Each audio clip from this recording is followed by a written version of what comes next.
Hello, everyone. How's it going? Azren, the language nerd here. Hope you're doing very, very well on this fine Friday afternoon, or of course, whatever day and time it is for you right now as you're listening to this, or rather watching this YouTube video here. This is episode number 54, I believe, of Azren's Journal. If you are new to this segment, this is a segment on my YouTube channel here where I talk about a variety of different language learning related topics. I give you guys different pieces of advice. And of course, I share my personal language learning journey. And there's a bunch of things I want to talk about. The first thing is the title of this video as of right now. And it's a conversation that I had very briefly with someone probably about an hour ago. I met up with someone who is currently studying at a university here in Calgary. And she is working on a project which is in regards to the arts. And basically, she's doing a whole paper and a whole project and research and blah, blah, blah, all about why the arts are often, actually, I should rephrase, part one is why are the arts actually under prioritized by a lot of people? And what are some different ways to engage the youth into the arts? So whether that be singing, whether it be languages, whether it be arts in terms of painting, whether it be sculptures, like how do you engage youth and younger people into the arts? Now, it was interesting having this conversation with her, and it got me thinking a lot about language learning and why a lot of people don't necessarily go into language learning or spend a lot of time in it or build careers in it and things like that in comparison to other types of jobs and other types of fields, such as engineering, such as banking, such as business, such as management, such as doctors, lawyers, all sorts of other educational fields. And I'll start by saying I'm not the most educated on the subject. I'm not someone who has done a lot of research or who has spent a crazy amount of time going into it.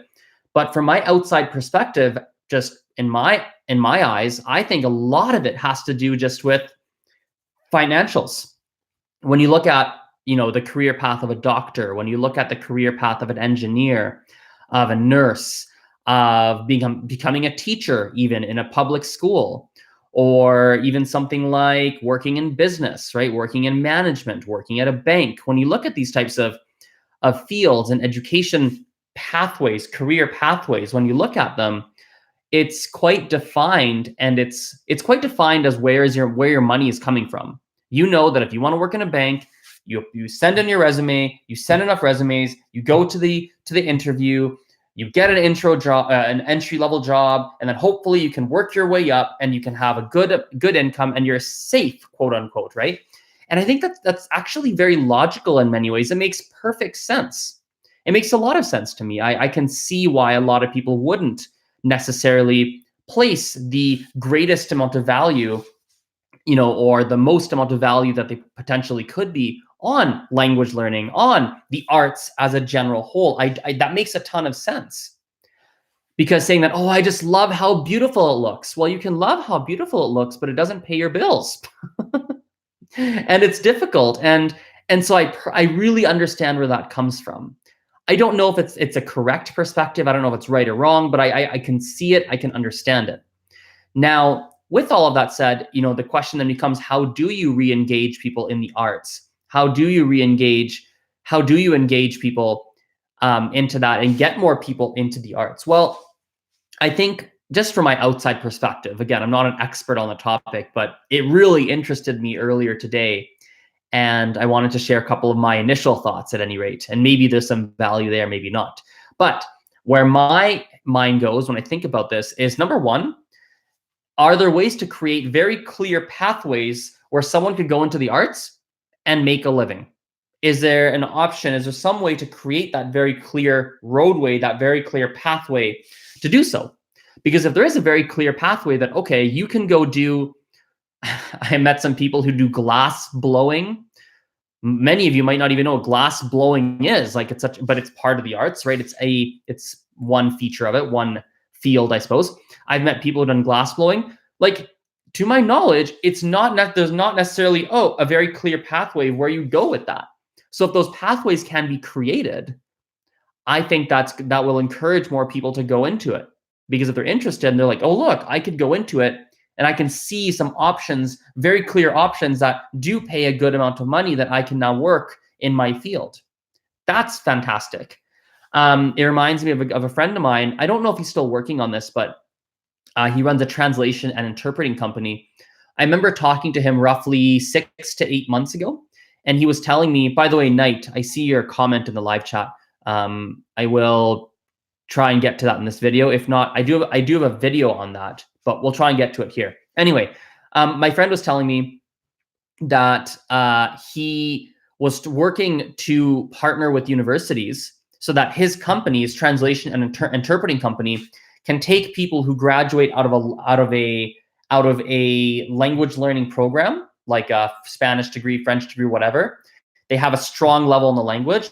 Then they could go pay, or I think it was pay, or however they do it, continue their education through my friend's company, where they'd get job training about translation and interpreting.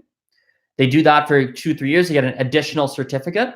And then they have the opportunity to perhaps work at that company as an interpreter or translator, or just take this certification and use that to get a job somewhere else, or use that in their professional careers. Like, that is a great idea, because then if someone goes into the University of Calgary and they're doing a French degree, they know, oh, I can continue my education at that company. I can get that certificate, which then means I could probably apply to work at that company. Oh, that's great. It creates a pathway.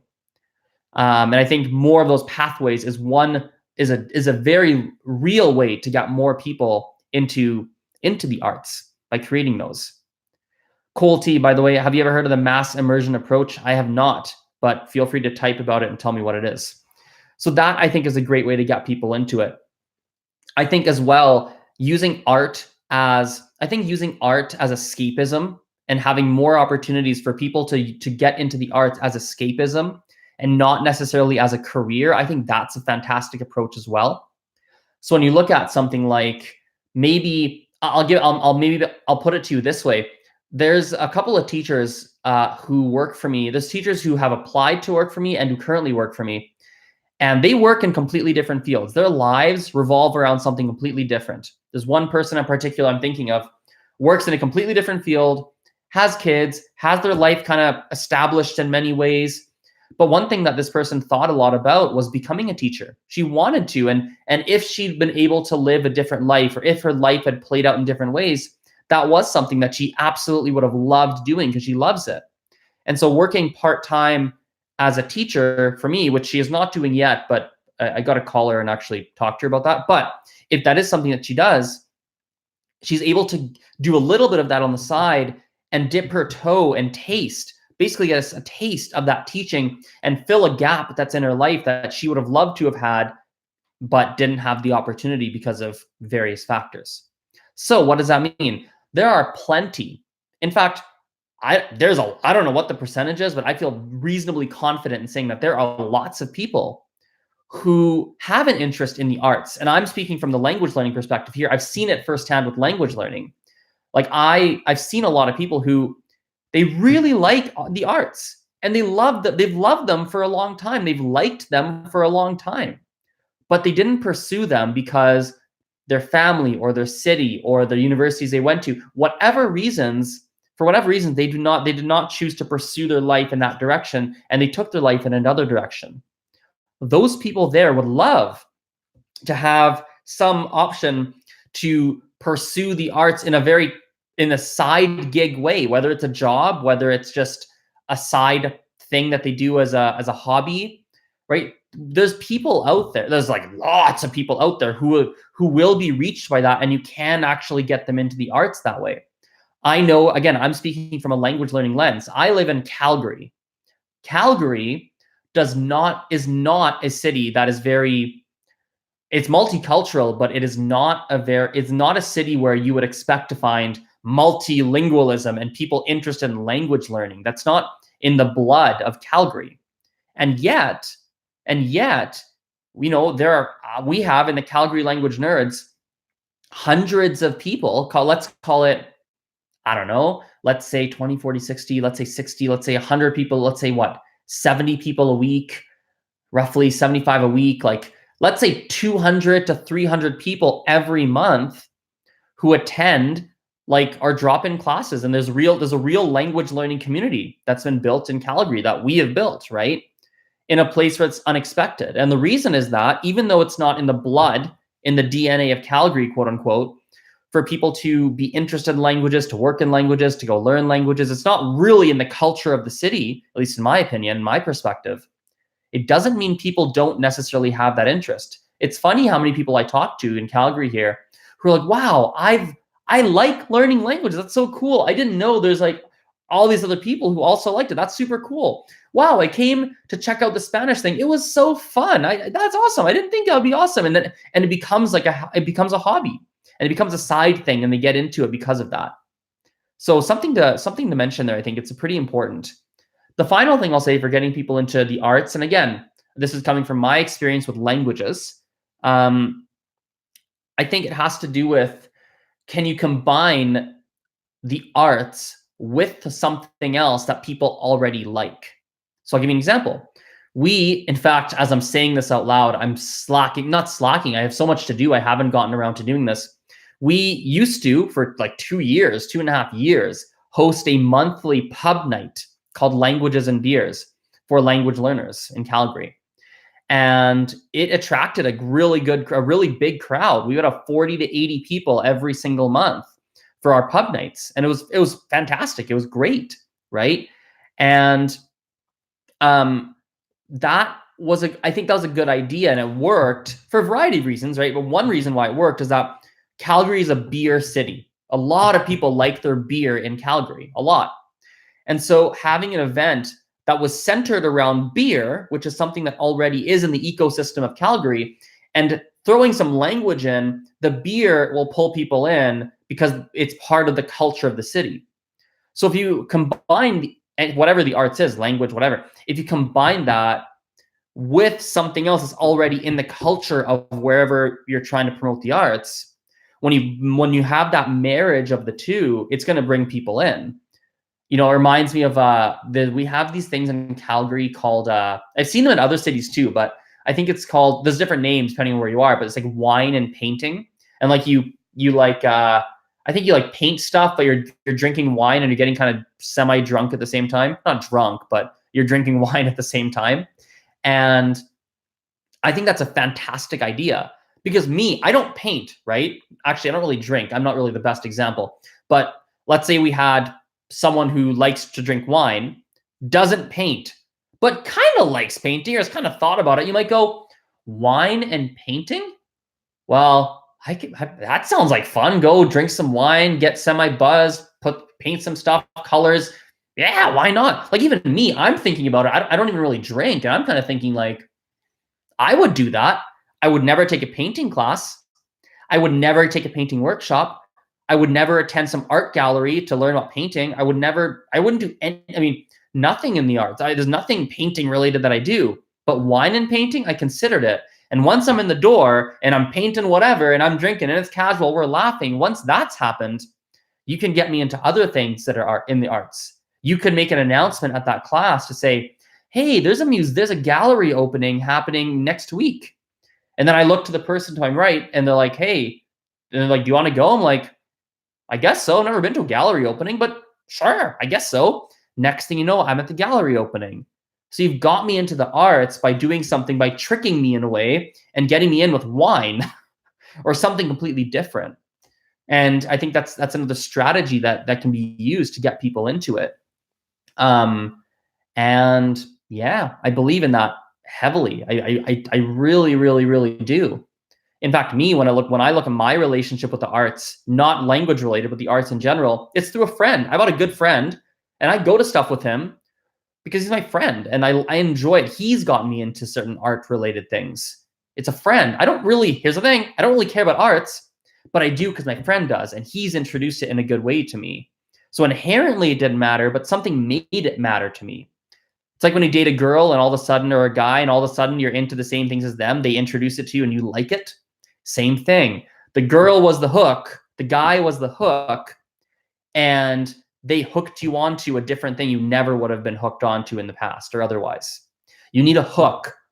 Alcohol, a person, friendship, right? Like, what can you hook someone with? That's nothing. Don't hook me with art. Don't be like, oh my God, art is so good, you should look at the arts. No, screw you. I don't want to.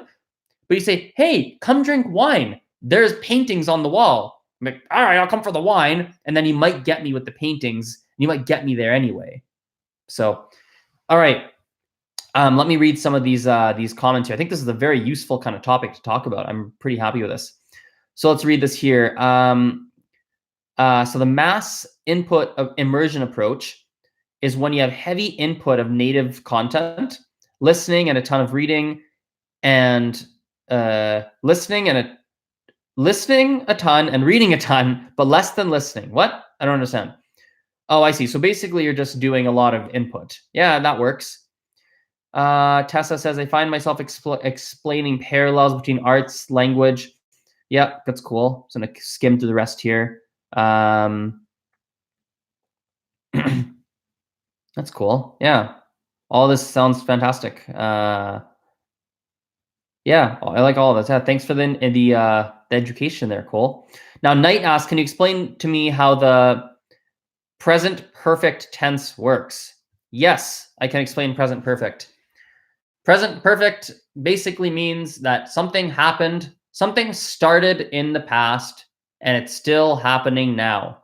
For example, I bought this phone in the past, right? I've had this phone for a while. You can actually tell there's this cracked, like screen, not the screen, but the protector is cracked. I dropped it. I've had this phone for a little while. Okay.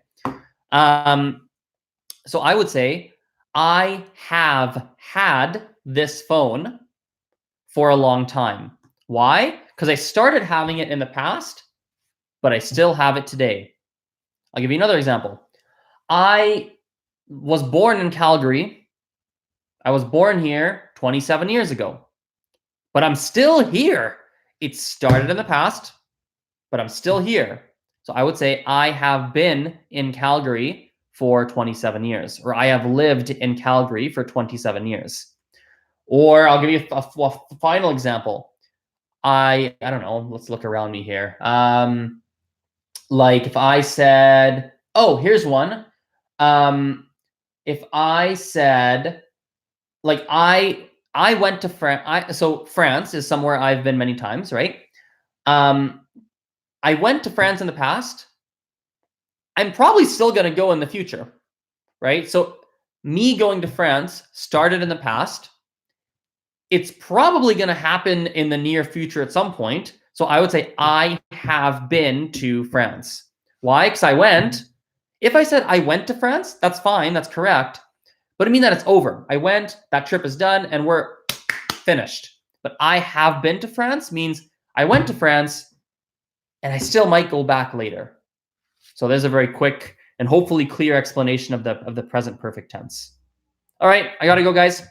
Thank you for listening, or watching rather. I keep saying listening. Thank you for watching. I appreciate it. You guys are the best, and we will talk later. Bye for now.